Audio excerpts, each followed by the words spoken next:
Hi dears, പക്ഷിക്കുഞ്ഞിൻ്റെ മരണം എന്ന പാഠഭാഗത്തിൻ്റെ ഔചിത്യം പരിശോധിക്കുക എന്നുള്ള പ്രവർത്തനമാണ് ഇന്ന് നമ്മൾ ചെയ്യുന്നത്. ഇന്ന് നമ്മുടെ എക്സാമാണ്. എല്ലാവർക്കും ഓൾ ദ ബെസ്റ്റ്. അപ്പോൾ നോക്കാം. ഡോക്ടർ വയല വാസുദേവൻ പിള്ള എഴുതിയ നാടകമാണ് ഒരു പക്ഷിക്കുഞ്ഞിൻ്റെ മരണം.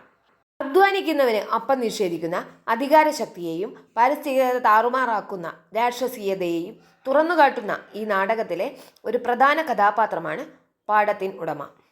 സ്വയം തൻ്റെ സ്വർണ്ണ ചിറകുകൾ അറുത്തെറിഞ്ഞ് സ്വാർത്ഥതയ്ക്ക് പിന്നാലെ പോയ അരുമ ശിഷ്യനാണ് പക്ഷിക്കുഞ്ഞാണ് ഈ ഉടമ.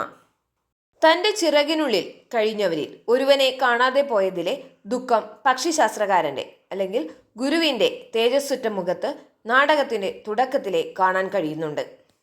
കൂട്ടം തെറ്റി പറന്നുപോയ കിളി ഇനിയും കൂടണഞ്ഞില്ലല്ലോ എന്ന വിഷാദപൂർണമായ സംഭാഷണം ഈ തലക്കെട്ടിൻ്റെ ഔചിത്യത്തിലേക്ക് വിരൽ ചൂണ്ടുന്നതാണ് എന്ന് നമുക്ക് പറയാൻ സാധിക്കും.